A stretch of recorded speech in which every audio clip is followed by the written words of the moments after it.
अनंत पर्यायै दर्पण तलैव सकला प्रतिफलति पदार्थ मालिकाय परमागमस्य बीजं निषेध्य जात्यन्धसिन्धुर्विधानं सकल नय विलसितानां विरोधमथनं नमाम्यनेकान्तम् विरोधमथनं नमाम्यनेकान्तम्।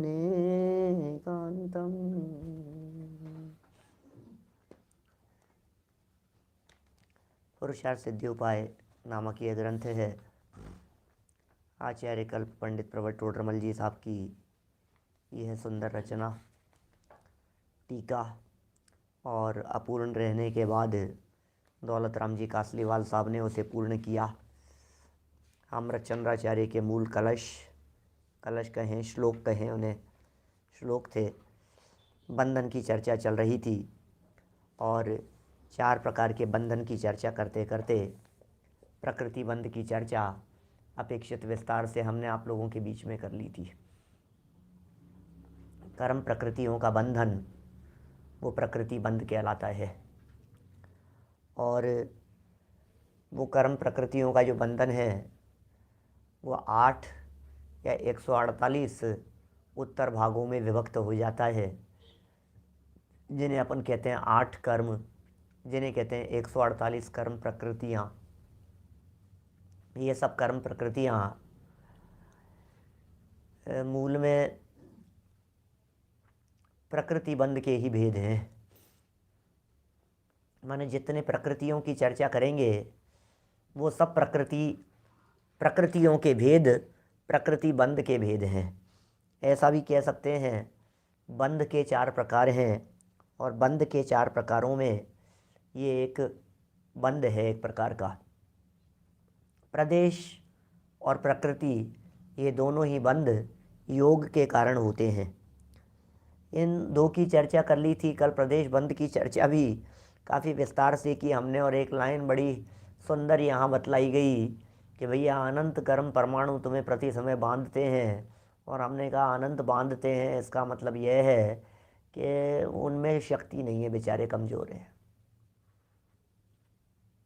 अनंत बांधते हैं, इससे ये पता लगता है कि वे बेचारे कितने कमज़ोर हैं, कितने शक्तिहीन हैं, कितने बलहीन हैं, क्योंकि वे बांधना तो चाहते हैं लेकिन वे बांध नहीं पाते, है ना। आप लोगों को यदि आवाज़ कम लग रही है तो थोड़ा सा अपने डिवाइस में बढ़ाने की चेष्टा करें, और धीरे धीरे मैं भी बढ़ाने की चेष्टा करता हूँ अपनी भी।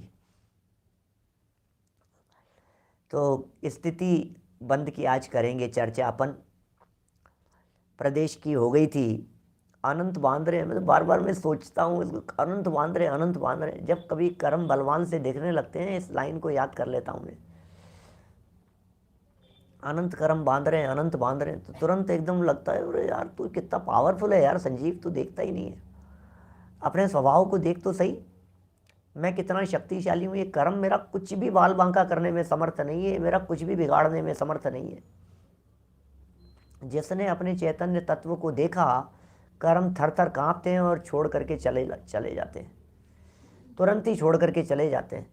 इन कर्मों की ताकत ही नहीं है जो टिक सके, टिका सके और रह सके। बोलो, बिल्कुल भी ताकत नहीं है, बिल्कुल भी पावर नहीं है, बिल्कुल भी सामर्थ्य नहीं है इन कर्मों की। 260 नंबर पेज पर यहाँ अब स्थिति बंद, और स्थिति बंद में भी हम 3-4 कर्मों की स्थिति के बारे में आपसे चर्चा कर चुके थे। ज्ञानावरण, दर्शनावरण, वेदनीय और अंतराय, ये 3 कर्म ऐसे हैं जो 3 कर्म 30 कोड़ा कोड़ी सागर की उत्कृष्ट स्थिति वाले हैं। भाई देखिए, मध्यम स्थिति तो बहुत हो सकती है, यहाँ तो उत्कृष्ट स्थिति की बात करते हैं। उत्कृष्ट और जगन्य के बीच में जितने भी भेद पड़ते हैं उन सबको कहते हैं मध्यम। तो मध्यम के बारे में तो कुछ नहीं कहा जा सकता है। गुजराती की पुस्तकों में 183 पेज है और पुरानी पुस्तकों में 196, पुरानी में 196, गुजराती में 183 और हमारी जो पुस्तक नई है इसमें 260 नंबर पेज पर चर्चा चल रही है। ज्ञानावरण, दर्शनावरण, वेदनीय और अंतराय, इन कर्मों में यदि ये कर्म बंधे तो ये अधिकतम अधिकतम अधिकतम 30 कोड़ा कोड़ी सागर तक की उत्कृष्ट स्थिति लेकर के बंध सकते हैं। ये हुआ बंधन, स्थिति बंध। लेकिन जितनी स्थिति है उतने समय तक अबाधा काल को छोड़कर फिर इनमें निषेक रचना हो जाती है। थोड़ा कर्म सिद्धांत यदि आप जानते होंगे तो फटाफट बातें आपको ख्याल में आएंगी।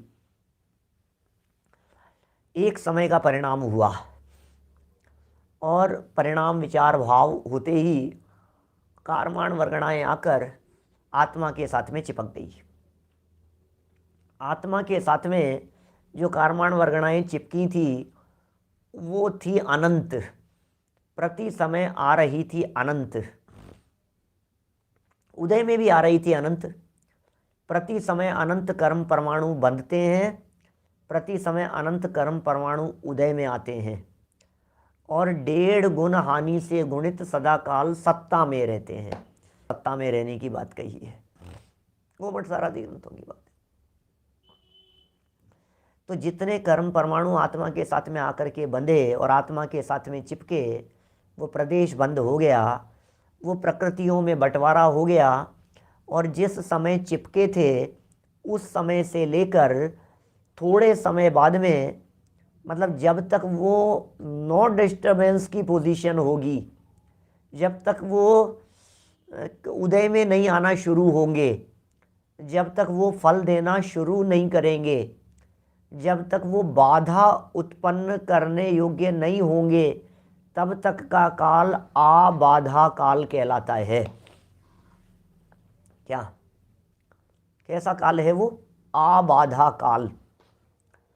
माने वो बाधा, आ शब्द मर्यादा का सूचक है कि बोले इतने समय तक या इतने समय बाद में बाधा शुरू होगी, ये इतने समय से। और उसका भी फॉर्मूला है, जितने कोड़ा कोड़ी सागर की स्थिति होती है उतने 100 वर्ष का आबाधा काल होता है। क्या, मोटा मोटा याद रखना है, बहुत सारे साधर में लिखते भी हैं, जितने कोड़ा कोड़ी सागर की स्थिति होती है कर्म की, उसका उतने 100 वर्ष।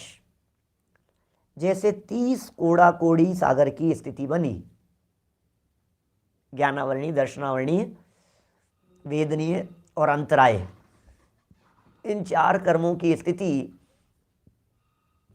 उत्कृष्ट बंधी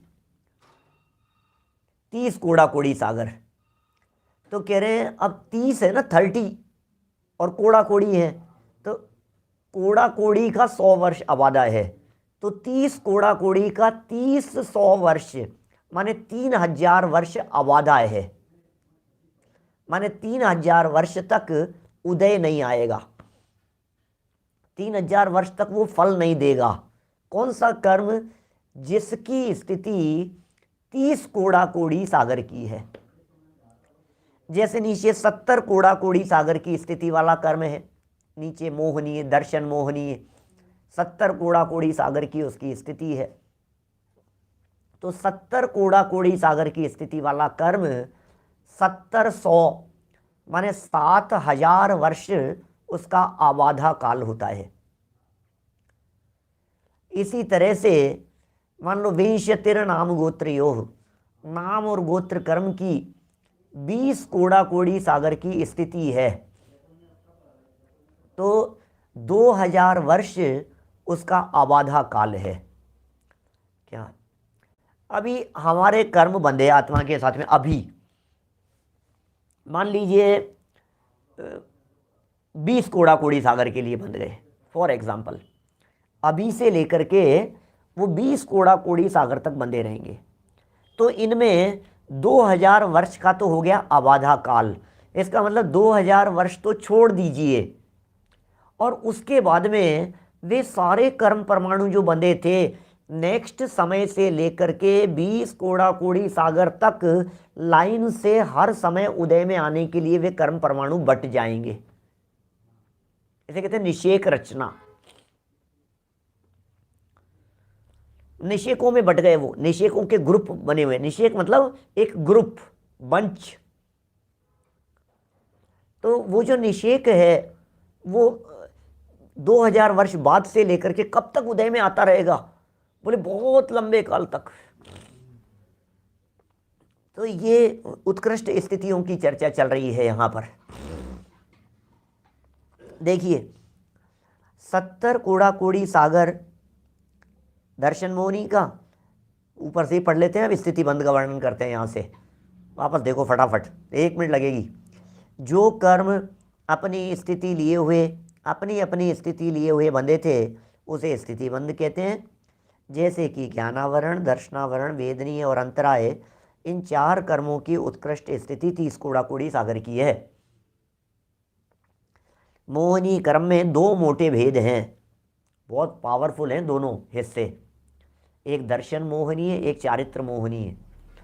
तो दर्शन मोहनी है 70 कूड़ा कूड़ी सागर क्या है, और चारित्र मोहनी है ये 40 कूड़ा कूड़ी सागर की है। ये जितनी स्थिति होगी तब तक उदय में आएंगे, एक साथ नहीं आ सकते उदय में। जितने समय के उनके निषेक रचना होकर के जो ग्रुप बन गए, लाइन है, वो लगातार उदय में आते रहेंगे। एक समय में थोड़े ना उदय में आता है। जब कोई कर्म का, जैसे कल हमने फ्रैक्चर होने की बात कही थी, तो उदय आना शुरू हुआ तो कितने समय तक आया? बोले 1.5 महीने तक लगातार उदय में आता रहा। जैसे मनुष्य आयु कर्म है, तो मनुष्य आयु कर्म उदय में आना शुरू हुआ तो जिस क्षण पिछले जन्म पूरा हुआ था और नया जन्म लिया हमने, तो विग्रह गति के पहले समय से मनुष्य आयु कर्म उदय में आना शुरू हो गया। और फिर कब तक उदय में आता रहा? तो बोले अब वो उदय में आता रहेगा, मान लीजिए 70 वर्ष की आयु लेकर के आया, तो 70 साल तक प्रति समय प्रति समय प्रति समय प्रति समय प्रति समय प्रति समय प्रति समय उदय में आता जाएगा, आता जाएगा, आता जाएगा। ऐसा है, नॉन स्टॉप। यदि 20 कूड़ा कूड़ी सागर तक के लिए बंधा है इतनी स्थिति वाला, तो 2000 वर्ष के बाद में वो निरंतर इतने लंबे समय तक उदय में आता जाएगा। ऐसा है। अभी इन सब के आबादा काल के संदर्भ में एक फॉर्मूला तो हमने आपको बता दिया, जितने कूड़ा कूड़ी सागर की स्थिति उतने 100 वर्ष का आबादा काल। ठीक है, ये सिस्टम है ये। अब दूसरा, जिन कर्मों की स्थिति 1 कूड़ा कूड़ी सागर से कम हो, उसका क्या होगा? भाई आपने 20 कूड़ा कूड़ी का बांधा, तब तो 2000 हो गया। आपने 2 कूड़ा कूड़ी का बांधा क्या, तो 200 वर्ष हो गया उसका आबादा काल। 1 कूड़ा कूड़ी सागर की स्थिति बांधी तो 100 वर्ष उसका आबादा काल हो गया। 70 कूड़ा कूड़ी यदि बांधा तो 7000 वर्ष उसका आबादा काल हो गया। ये सब हो गए ना अलग अलग। अब हमें ये कहना है, किसी व्यक्ति ने 1 करोड़ सागर के लिए कर्म बांधा, कूड़ा कूड़ी नहीं, जस्ट ओनली करोड़, 1 लाख सागर के लिए बांधा, सिर्फ 1 लाख सागर। ऐसा भी हो सकता है कि 50 साल के लिए बांधा। अब उसका आबादा काल कितना होगा? तो कहते हैं अंतर्मूर्त। अंतर्मूर्त उसका आबादा काल हो सकता है। इधर कर्म किया, इधर भाव किया, और कर्म बंधते ही उदय में भी आ गया, ऐसा भी होता है। अभी तो उत्कृष्ट स्थितियों की चर्चा कर रहे हैं ना, इसलिए अपने को थोड़ा सा अटपटा सा लग रहा है। नाम और गोत्र की स्थिति 20 कूड़ा कूड़ी सागर की है। आयु कर्म की स्थिति 33 सागर की है। अब लो, अभी तक ऊपर 7 कर्मों की उत्कृष्ट स्थिति कूड़ा कूड़ी कूड़ा कूड़ी कूड़ा कूड़ी सागरों में चल रही थी। अब ये जो कर्म है आयु कर्म, इसकी कूड़ा कूड़ी में नहीं है, तो करोड़ तो होगी, अरे करोड़ भी नहीं है, ओनली 33 सागर, सिर्फ 33 सागर की उत्कृष्ट आयु हो सकती है किसी भी जीव की। वो भी मिथ्या दृष्टि जीव की यदि उत्कृष्ट आयु नरक की अपेक्षा से लेंगे तो 33 सागर हो सकती है का, और यदि मिथ्या दृष्टि जीव की देवगति की उत्कृष्ट आयु लेंगे तो 31 सागर हो सकती है। अबाधा काल में कर्मों का कुछ नहीं होता, मतलब फल नहीं मिलता, उदय में नहीं आते। जब तक उदय में आना शुरू नहीं होता, जब तक फल मिलना शुरू नहीं होता किसी भी कर्म का, तब तक का काल अबाधा काल कहलाता है। कर्म का फल मिलना शुरू नहीं हुआ तो शुरू नहीं हुआ, अबाधा काल है बस। अब उस अबाधा काल के समय में परिणाम बदलें, उत्कर्षण अपकर्षण संक्रमण जो चाहो जो हो जाएगा, कुछ भी हो सकता है, लेकिन उदय नहीं आ रहा है, बस इतना समझ लीजिए आप। अभी फल देना शुरू ही नहीं हुआ है, इतना। 33 सागर से ऊपर आयु कर्म नहीं होता। 33 सागर से ऊपर आयु कर्म नहीं होता, माने कोई भी जीव किसी भी विवक्षित भाव को धारण करे तो 33 सागर से ज़्यादा लंबे समय के लिए वो कर्म नहीं चल सकता है। आप कहेंगे साहब दोबारा वही भाव, दोबारा वही भाव, दोबारा वही भाव, तब तो हो जाएगा, तो आयु पूरी हो गई ना। अब क्या कहें, एक आयु तो पूरी हो गई, सिंगल आयु की चर्चा चल रही है। मर करके दोबारा हो जाए तब तो फिर लंबा समय हो जाता है। फिर तो एक इंद्रिय पर्यायों में कूड़ा कूड़ी सागरों की ही क्या बात करें, असंख्यात कल्प काल पृथ्वी जलादिक का कहा है, और असंख्यात पुद्गल परावर्तन, क्या वो एक इंद्रिय पर्याय इतर निगोद को मिला करके कहा है। वही वही जन्म मरण करता रहता है, बार बार में इतर निगोद इतर निगोद इतर निगोद इतर निगोद इतर निगोद पर्याय चलती रहती है। 2.5 पुद्गल परावर्तन है अकेले इतर निगोद का। और यदि कल्प काल रूप जो पृथ्वी कायिक जल कायिक वगैरह है, इनमें जाकर के दोबारा आए इतर निगोद में, पृथ्वी कायिक आदि में जाकर के दोबारा आए इतर निगोद में, मोक्ष मार्ग प्रकाशक 32 नंबर पेज पढ़ लेना इस मैटर के संबंध में, 32 नंबर पेज पे चर्चा है।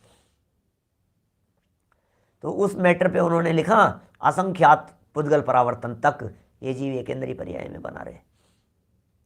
बहुत बहुत ऐसे भी चलता रहता है, सत्ता में पड़े रहते हैं। अभी उनमें चेंज भी हो सकता है। वो चेंज कैसे होगा कि अभी तो हमने किया कुछ खोटा भाव और लंबा कर्म बंध गया, क्या, और अब लंबा बंध गया, अब यहाँ बैठे बैठे हमारे विचार बदल गए। मिथ्या दृष्टि हो चाहे सम्यक दृष्टि हो, चाहे अज्ञानी हो चाहे ज्ञानी हो, सबके संक्रमण होता है, कोई दिक्कत नहीं है। मिथ्या दृष्टि जीव के भी संक्रमण हो जाता है। संक्रमण माने होता है बदलना, माने बदल जाएंगे। आप क्या सोच रहे हैं, आपने यदि जीवन में बहुत पाप किए हैं तो डरने की जरूरत नहीं है, सारे पाप धुल जाते हैं, सारे पाप खत्म हो जाते हैं। यहाँ बैठे बैठे बैठे बैठे ही जिनवाणी सुनने के लिए आकर के बैठे हैं, आपको पता ही नहीं है अंदर में बंधे हुए कर्म बदल रहे हैं, बदल रहे हैं, बदल रहे हैं, बदल रहे हैं, बदल रहे हैं, सब बदल रहे हैं। बरोबर क्या, अब आधा काल में जीव मोक्ष का पुरुषार्थ कर सकता है, करे तो।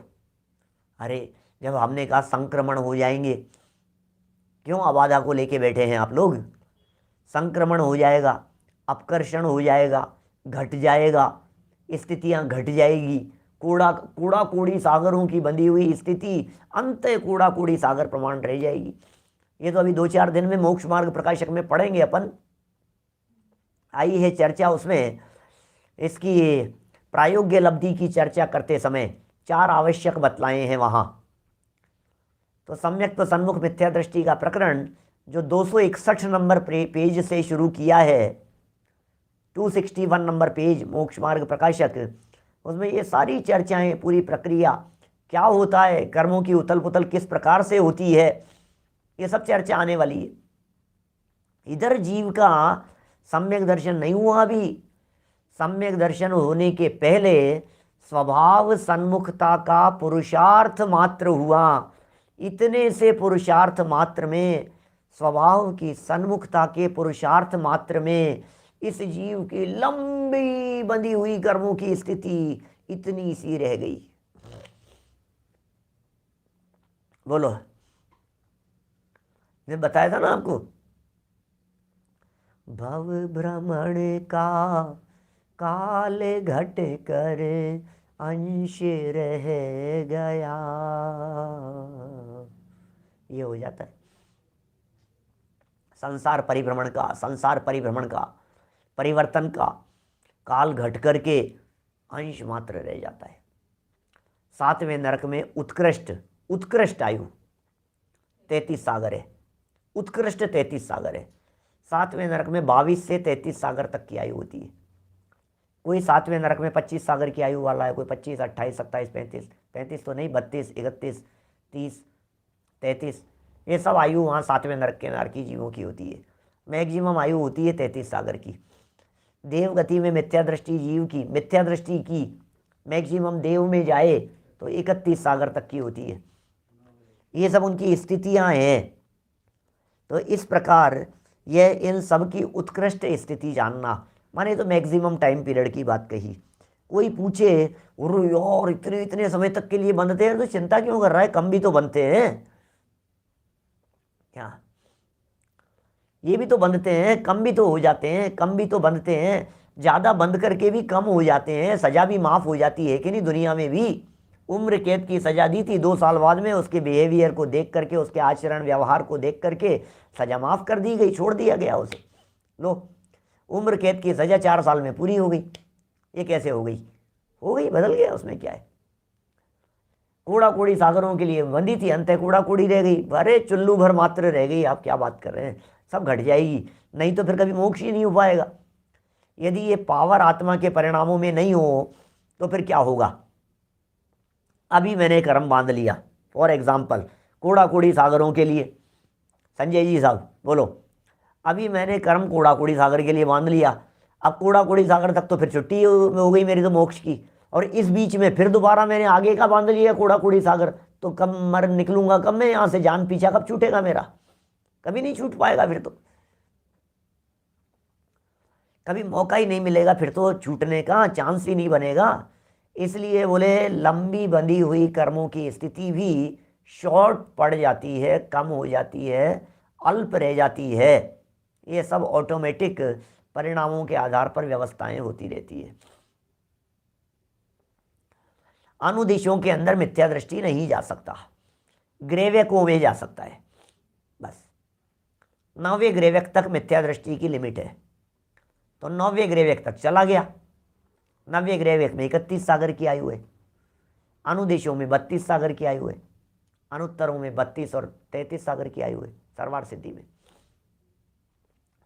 अकेला सम्यक दृष्टि भी नहीं जाता वहां। 9 अनुदिश की पूछी है ना आपने, अनुदिश में मिथ्या दृष्टि के संबंध में, अरे सम्यक दृष्टि भी नहीं जाता, पंचम गुण स्थानवर्ती भी नहीं जा सकता, द्रव्यलिंगी साधु भी नहीं जा सकता, 6ठे 7वें गुणस्थानवर्ती भावलिंगी संत 3 कषाय चौकड़ी के अभाव वाले उत्कृष्ट सहनन वाले वे जीव ही 9 अनुदिशों के अंदर जन्म ले सकते हैं। ऐसा है क्या पाटनी जी साहब, प्रदीप जी, ऐसा है। अब ये तो सब गणित है, कैलकुलेशन है क्या, माने ये सारा का सारा कैलकुलेशन सब और ऑटोमेटिक व्यवस्था है, स्वयं संचालित व्यवस्था है। सारे कंप्यूटर लगे हुए हैं, सारे कंप्यूटराइज सिस्टम है ऑटोमेटिक पूरे विश्व में। प्रदेश प्रदेश पर कर्म परमाणु वर्गणाएं सब फैली हुई है, और सब ऑटोमेटिक ये सारी संचालित व्यवस्थाएं सब होती रहती है। देखिए अब इनकी जगन्य स्थिति पढ़ लेते हैं, है ना, फिर अनुभाग भी पढ़ना है आज अपने को, फल भी देखना है। नाम और गोत्र की कर्म की 8 मुहूर्त बस जगन्य। अब जगन्य स्थिति इसकी 8 मुहूर्त की है। अब इतनी तो स्थिति है, अब जितनी स्थिति है तो अब फल कब मिलेगा, फल तो बहुत पहले मिल जाएगा, तुरंत ही मिल जाता है ऐसा लगता है। वेदनीय की 12 मुहूर्त की है जगन्य स्थिति, इसका मतलब वेदनीय कर्म 12 मुहूर्त तक के लिए बंधे, ये उसकी जघन्य स्थिति है। मिनिमम बंदे तो ज्ञानावरण, दर्शनावरण, मोहनी, अंतराय और आयु की अंतर्मूर्त की है जगन्य स्थिति। इसका मतलब किसी जीव ने आयु कर्म बांधा तो वो आयु कर्म की मिनिमम स्थिति कितनी होगी? बोले अंतर्मूर्त। इसका मतलब कोई भी जीव जिसने जन्म लिया है एक बार, अंतर्मूर्त से पहले उसका मरण नहीं होता। मिनिमम उसको अंतर्मूर्त का जीवन तो मिलेगा ही मिलेगा। श्वास के 18वें भाग आयु है ना, वो भी अंतर्मूर्त है। श्वास के 18वें भाग आयु भी अंतर्मुहूर्त है। एक मुहूर्त होता है 48 मिनट का, 48 मिनट का एक मुहूर्त होता है।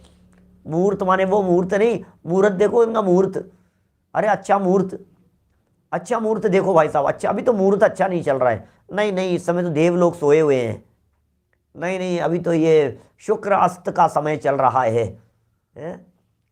अभी तो ये हो रहा है, इस पर तो मंगल की दशा है, इस पर तो शनि का प्रकोप है, नहीं नहीं मुहूर्त अच्छा नहीं है, मुहूर्त नहीं है अच्छा। क्या बात कर रहे हो भाई साहब, क्या बताएं आपको है? ये मुहूर्त क्या होता है? मुहूर्त होता है 48 मिनट का टाइम फ्रेम है ये।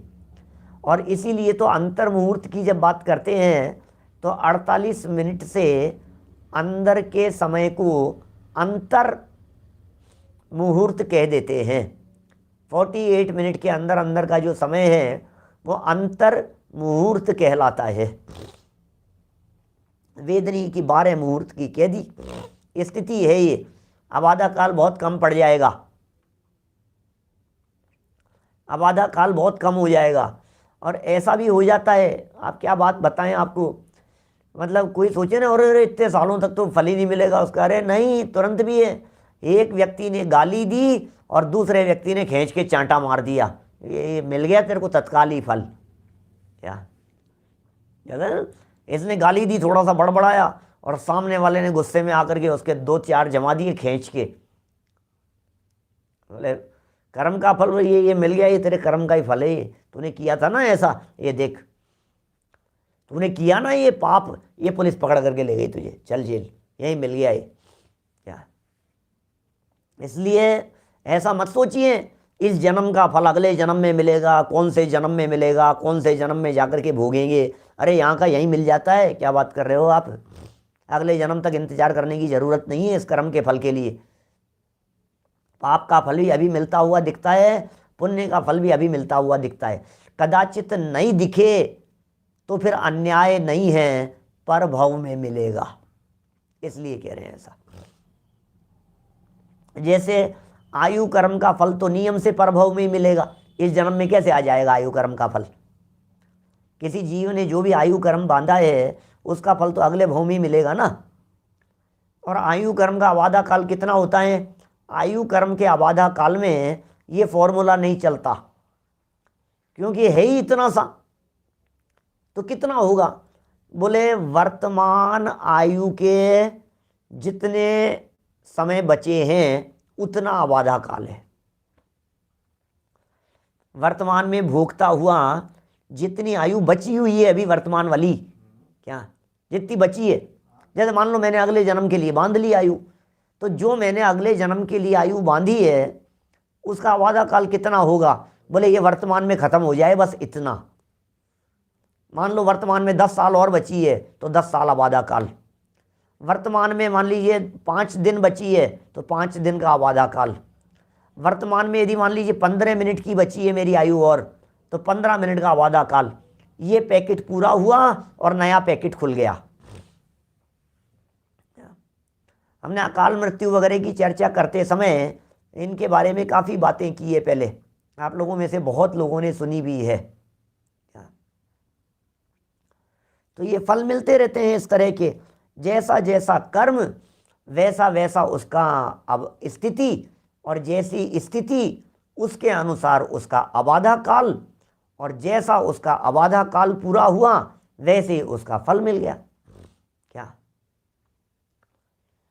माने कर्मों का फल हमें हैंड टू हैंड मिल जाए क्या, तो संसार से पाप ही खत्म हो जाए। हैंड टू हैंड तो कहीं नहीं है ना। देखो, हैंड टू हैंड यदि आपको फल चाहिए तो आपको कर्म नहीं धर्म करना पड़ेगा, क्योंकि कर्म का फल उधार है और धर्म का फल नकद है। नगद है, बिल्कुल नकद धर्म का फल। कर्म किसे कहते हैं, ऐसी ऐसी भी व्याख्याएं कई व्याख्याकार करते हैं। जिसका फल नियम से उसी समय नहीं मिले वो कर्म है, और जिसका फल नियम से उसी समय मिले वो धर्म है।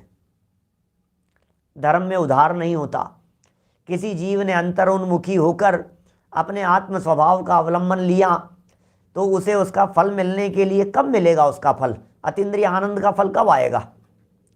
मैंने इस समय एक समय मात्र अपने स्वभाव के साथ में जुड़ा, एक समय, तो जिस समय जुड़ा ना उसी समय आनंद की अनुभूति है। कोई समय नहीं लगेंगे उसमें, इंतजार नहीं करना पड़ेगा, उसमें वेटिंग लाइन नहीं है उसके अंदर। काम आदमी चलता रहेगा, चल पता नहीं कब मिलेगा साहब, कब मिलेगा, कभी का कब मिलेगा का सवाल नहीं है। जिस समय आत्मदर्शन हुआ उसी समय। अच्छा, और कर्म का क्या है सिस्टम? कर्म का सिस्टम तो ये है, पूरी साइकिल, हिसाब किताब, लेखा जोखा, कैलकुलेशन, पूरी मैथमेटिक्स सब कुछ होगी।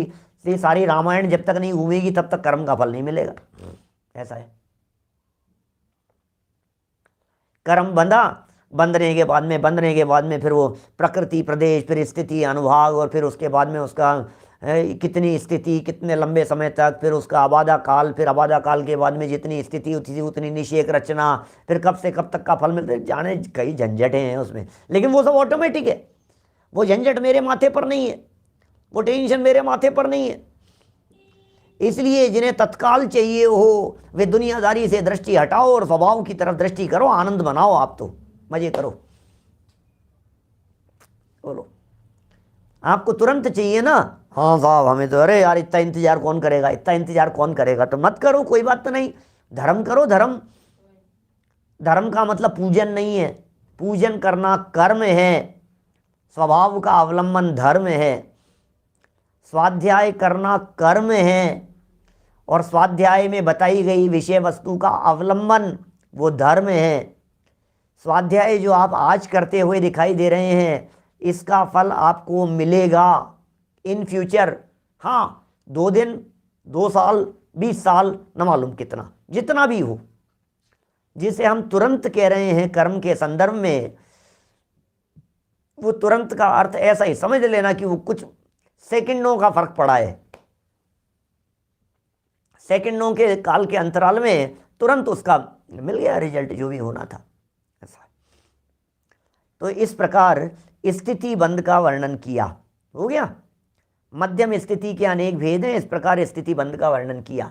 एक बात और देख लो, जगन्य, अंतर्मूर्त, उत्कृष्ट, 30 कोड़ा कोड़ी सागर। इसका मतलब अंतर्मूर्त के लिए किसी व्यक्ति ने कर्म बांधा, किसी व्यक्ति ने 1 घंटे के लिए बांधा, किसी ने 4 घंटे के लिए कर्म बांधा, किसी ने 400 घंटे के लिए कर्म बांधा, किसी ने 40 दिन के लिए कर्म बांधा। ऐसे ऐसे बढ़ते बढ़ते बढ़ते बढ़ते कहाँ तक मैक्सिमम? बोले 30 कोड़ा कोड़ी सागर। ज्ञानावर्णी, दर्शनावर्णी, वेदनी और अंतराय की। दर्शन मोहनी 70 कोड़ा कोड़ी सागर, चारित्र मोहनी 40 कोड़ा कोड़ी सागर, नाम और गोत्र 20 कोड़ा कोड़ी सागर, और आयु कर्म 33 सागर। ये सबकी अपनी अपनी, ये मैक्सिमम है। मिनिमम अंतर्मूर्त से शुरू किया।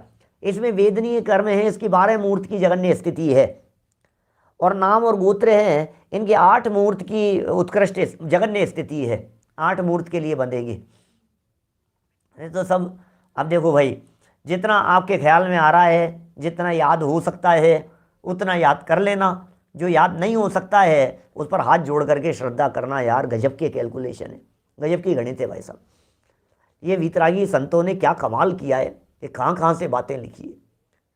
तो अभी मिलने की बात कही, उदय में आने की बात कही अपने टाइम पीरियड के बाद। अब कह रहे हैं यहाँ पर फल कैसा मिलता है, अनुभाग बंध। देखो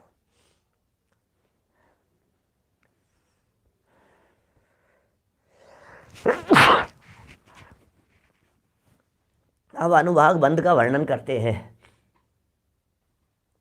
कर्मों का विपाक, विपाक माने फल। विपाक क्या चीज है? विपाक शब्द का अर्थ विशेष प्रकार से पक जाना, ये विपाक कहलाता है। सामने पूछ रहे हैं आयु की जगन्य, बता दिया ना, अंतर्मूर्त है क्या? आयु, आयु कर्म की अंतर्मूर्त की है। चलिए अब अनुभाग बंध का वर्णन करते हैं। अरे कर्मों का विपाक अर्थात उनमें जो फल देने की शक्ति होती है उसे ही अनुभाग बंध कहते हैं। This is power. पावर मेरा जो एक बहुत सूक्ष्म अभ्यासियों के लिए एक प्रवचन है अविभागी प्रतिच्छेद के नाम से, कुछ विशिष्ट प्रवचनों में कुछ साधर्मियों ने सुना है, बहुतों ने तो नहीं, बहुत काफ़ी सूक्ष्मता से अविभागी प्रतिच्छेद का वर्णन किया है। उस अविभागी प्रतिच्छेद में अनुभाग को बताया है, फल को बताया है, रस के तारतम्यता को बतलाया है। क्या माने पावर, पावर की चर्चा, देखने में एक जैसा दिखे, क्वांटिटी उतनी ही थी, बंधे हुए कर्म उतने ही थे, और फल किसी को उसका कम मिले और किसी को ज़्यादा मिले, ये क्या चक्कर है? क्योंकि देखने से फर्क नहीं पड़ता है, वो देखने से फर्क नहीं पड़ेगा, एक जैसा दिखेगा। वो कितना पोटेंशियल है उसमें, 25 mg की है, 5 mg की है, और 500 mg की है, और 5000 mg की है। और बाप रे, एक जैसी दिख रही है गोलियां, वही रेड कलर की, वही राउंड शेप में, वही साइज, निकाल करके धर दो तो कोई व्यक्ति चेक नहीं कर सके, ऐसा है। आप लोग लिंक भेजने के लिए कहते हैं, हमारे दूसरे साधन में कोई भी जो भी सहयोग करना चाहें वो लिंक भेज देना भाई टेलीग्राम ग्रुप के ऊपर, कर लिया कीजिए आप लोग आपस में काम। मैं तो इन सब चीज़ों से इतना दूर रहता हूँ, मेरे को तो समय ही नहीं मिलता है, क्या क्या करता रहूँ मैं। इतने लोग प्रश्न भेजते हैं, इतने लोग मैसेज भेजते हैं, व्हाट्सएप पे मैसेज आते हैं, न मैं देखता हूँ, न मैं जवाब देता हूँ, न मैं फेसबुक पर रहता हूँ, कहीं नहीं। मैं तो अपने में रहना चाहता हूँ। कई लोग कभी मिल जाते हैं, कोई कहते हैं यार आपने हमारी फेसबुक की रिक्वेस्ट पेंडिंग थी, आपने उसको एक्सेप्ट ही नहीं किया। मैंने कहा भाई आपसे नाराज़गी नहीं है, मेरे कोई 2-4 हज़ार पेंडिंग होगी, मुझे आता पता ही नहीं है कुछ भी, मैं खोलता ही नहीं हूँ उसको, क्या देखूँ और क्या खोलूँ और क्या काय में लगा रहा हूँ मैं दुनियादारी में। ये भी जो मुझे तो ये भी जंजाल लगता है, लिंक भेजना भी, सही कहता हूँ। तो कर लेना आप लोग, डलास का प्रवचन है, वीरेंद्र जी हमारे विद्वान हैं, भेज देना भैया। और सब भेजते भी रहते हैं, सब लोग करते रहते हैं अपने हिसाब से जो भी करें। 2-4 दिन में कभी कभार कोई मैसेज कोई देख लेता हूँ, किसी का कोई पर्सनल में मैसेज हो, किसी का तत्काल देखने में आ जाए, उसकी किस्मत मैंने ऐसा ही है, देख लिया तो देख लिया, नहीं देखा तो नहीं देखा। इसलिए मेरे भरोसे मत रहना कभी भी मुझे भेजकर। हाँ, जिसको ज़रूरत तो कॉल कर लो ना, फ़ोन कर लो कि नहीं डिस्टर्ब होता है, डिस्टर्ब कहीं प्रवचन में होंगे तो नहीं उठाएंगे, और उठ जाए तो समझ लेना बात हो जाएगी, बाकी क्या करना है बोलो। देखिए अनुभाग की बात कर रहा था मैं, तो बोलो ये क्या कह रहे हैं अनुभाग के संदर्भ में? ये कह रहे हैं फल देने की शक्ति होती है उसे ही अनुभाग बंध कहते हैं। जैसी फल देने की शक्ति है उसे अनुभाग बंध कह रहे हैं। यह अनुभाग बंध घातीय कर्मों का तो केवल अशुभ रूप ही होता है। थोड़ा सा टेक्निकल है, थोड़ा सा समझने जैसा है। और अघातीय कर्मों का शुभ रूप एवं अशुभ रूप दोनों प्रकार का होता है। क्या सुनो भाई, टोटल 3 प्रकार के फल मिलते हैं, ऐसा समझ लीजिए। फल जो मिल रहा है या तो मिलेगा घातीय कर्मों का या मिलेगा अघातीय कर्मों का। भाई कर्म तो 8 है ना टोटल, इन 8 कर्मों को 2 भागों में बांट दिया था। 4 तो घातीय कर्म हैं और 4 अघातीय कर्म हैं। घातीय कर्म की माने ज्ञानावरण, दर्शनावरण, मोहनी और अंतराय। इन घातीय कर्मों की सारी कर्म प्रकृतियां पाप है। इन घातीय कर्मों की सारी कर्म प्रकृतियां पाप रूपी है। ज्ञानावरण, दर्शनावरण, मोहनी, अंतराय, क्या? सब पाप रूप प्रकृतियां हैं। अच्छा, तो पाप रूपी फल मिलेगा उनका। और ये है भी थोड़ी सी मजबूत, क्योंकि ये स्वभाव का घात करने वाली है। आत्मा के ज्ञान, दर्शन, सुख, वीर्य इनका घात करती है, इन पावर को नुकसान पहुंचाती है। तो ये खतरनाक है। इसलिए इनका जो फल मिलता है वो भी थोड़ा विशेष गाढ़ा मिलता है, पावरफुल होकर के मिलता है। ज्ञानावरणी, दर्शनावरणी, मोहनी, अंतराय, ये तो हो गया एक तरह से। इनके लिए 4 एग्जाम्पल दिए, अभी पढ़ लेंगे 2 मिनट में। फिर सेकंड है आघातीय कर्म। अभी जो आघातीय कर्म है, ये आघातीय कर्म भी, इसमें पुण्य पाप का बंटवारा है। माने ज्ञानावरणी पाप है, दर्शनावरणी पाप है, मोहनी और अंतराय की प्रकृतियां पाप कर्म प्रकृतियां हैं। वो तो हो गई एक तरफ। अब वेदनीय, आयु, नाम और गोत्र, ये जो 4 कर्म हैं, इन 4 कर्मों में से कुछ डिवीज़न है इसमें, जो पुण्य प्रकृतियों में और कुछ पाप में। माने जैसे वेदनीय की बात करें तो इसमें 2 पार्ट हो गए, एक साता वेदनीय पुण्य, असाता वेदनीय पाप। ऐसे आयु कर्म की बात करो तो आयु कर्म में भी शुभ आयु कर्म और अशुभ आयु कर्म, ये बंटवारा हो गया पुण्य प्रकृति और पाप प्रकृति के रूप में। फिर जैसे मान लो आयु कर्म की बात करी तो हमने कहा 3 आयु है शुभ और 1 आयु है अशुभ आयु कर्म। गति नहीं, गति 2 अशुभ और 2 शुभ है। मैंने इसका काफ़ी खुलासा मोक्ष मार्ग प्रकाशक के किसी प्रवचन में किया है, 2-3 अध्याय में, जहाँ चर्चा चली है 3 अध्याय में। तब आयु और नाम कर्म के संदर्भ में गति, नाम कर्म और आयु कर्म, इनमें क्या फ़र्क है। नरक गति और तिर्यंच गति, ये दोनों अशुभ हैं, पाप प्रकृतियां हैं। देव गति और मनुष्य गति, ये दोनों पुण्य प्रकृतियां हैं। लेकिन मनुष्य आयु, देव आयु और तिर्यंच, ये 3 आयु ये शुभ है, और अकेली नरक आयु ये पाप कर्म प्रकृति है। अब इसका विशेष वहाँ जानना आप, अभी यहाँ चर्चा नहीं करूँगा मैं, समय भी नहीं है। फिर अब और आगे बढ़ो आयु, फिर गोत्र कर्म की बात करो तो उच्च गोत्र पुण्य प्रकृति है, नीच गोत्र ये पाप कर्म प्रकृति है। ऐसे ही नाम कर्म में कितनी ही पुण्य प्रकृतियाँ हैं और कितनी ही पाप प्रकृतियाँ हैं। जैसे सुस्वर, ये सुस्वर ये पुण्य प्रकृति है, दुस्वर ये पाप प्रकृति है। यशस कीर्ति पुण्य प्रकृति है, अपयश कीर्ति ये पाप कर्म प्रकृति है। तो कहने का मतलब घातीय कर्म की कर्म प्रकृतियां जो बतलाई थी, ज्ञानावरण, दर्शनावरण, मोहनी और अंतराय, ये जो घातीय की 4 प्रकृतियां बतलाई थी, इन सब का फल एक प्रकार से अलग अलग लेवल से आता है। और अघातीय में पुण्य का अलग आएगा और पाप का अलग आएगा। तो 3 तरह के बंटवारे यहाँ इन कर्म प्रकृतियों में अनुभाग से संबंधित हो गए हैं, उन्हें यहाँ पढ़ रहे हैं। देखिए 3 प्रकार से बताएंगे, 2-3 मिनट लगेंगी पढ़ने में, फिर नहीं आएगी ख्याल में तो कल करेंगे, थोड़ी सी और चर्चा कर लेंगे। देखिए क्या कह रहे हैं, लेकिन समझने जैसी बातें हैं। अब अनुभाग बंध का वर्णन करते हैं। कर्मों का विपाक, अर्थात उनमें जो फल देने की शक्ति होती है, उसे ही अनुभाग बंध कहते हैं। यह अनुभाग बंध घातीय कर्मों का तो केवल अशुभ रूप ही होता है। घातीय का तो, इज इट क्लियर, घातीय कर्मों का तो अशुभ रूप ही होता है, और अघातीय कर्मों का शुभ रूप एवं अशुभ रूप दोनों प्रकार का होता है। मतलब शुभ और अशुभ दोनों प्रकार का बंटवारा मिलता है। क्या, किसमें, अघातीय में। अघातीय में पुण्य और पाप का बंटवारा है, ये पाप कर्म प्रकृतियों में बंटवारा है। जैसे कि ज्ञानावरण, दर्शनावरण, मोहनी और अंतराय, इन 4 का तो फल कैसा बनता है, घातीय कर्मों का वो फल बता रहे हैं।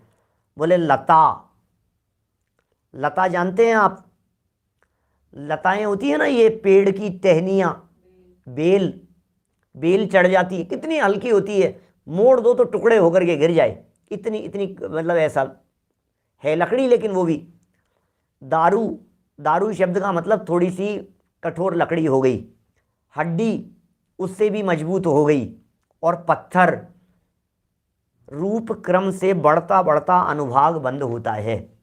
लता, दारू, अस्थि, शैल, ये 4 शब्द हैं गोमटसार के। लता, दारू, अस्थि, शैल माने घातीय कर्मों का अनुभाग इस रीति से बढ़ता है, ऐसे बढ़ेगा घातीय का।